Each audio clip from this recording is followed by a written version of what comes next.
Allora, le proposte degli ingegneri sono sostanzialmente delle proposte concrete. Noi crediamo che sia necessario partire da uno stato, da una lettura di una situazione che vede un'economia estremamente in crisi, una situazione stagnante, soprattutto nel comparto delle costruzioni, e vediamo la necessità di un rilancio, di una rivisitazione di alcuni metodi operativi e di indirizzo che in passato sono stati portati avanti. Naturalmente la prospettiva non può essere più quella di un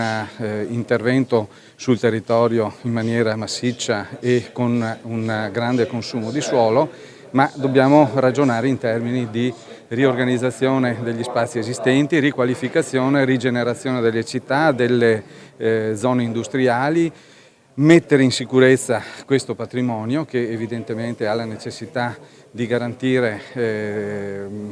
sicurezza e anche prestazioni energetiche che attualmente non è in grado di garantire. In sostanza proponiamo una sostituzione, anche dove è necessario, di parti di città che sono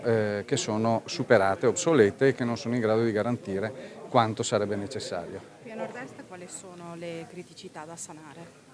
Beh, nella nostra provincia in particolare la prima criticità è quella della sicurezza nei confronti della sismica. Quindi abbiamo un territorio che non ha mai avuto un'attenzione a questo tipo di problematiche, è stato recentemente classificato in questo senso e pertanto è assolutamente prioritario che si decida di investire in termini di miglioramento sismico di quello che è il patrimonio edilizio esistente, tutto il patrimonio edilizio esistente, non solo quello residenziale, anche quello industriale, come tra l'altro abbiamo già iniziato a proporre. Ecco, quale sarà la ricaduta qua per il nord-est per quanto riguarda gli open data? Il tema dell'open data è un tema legato naturalmente alla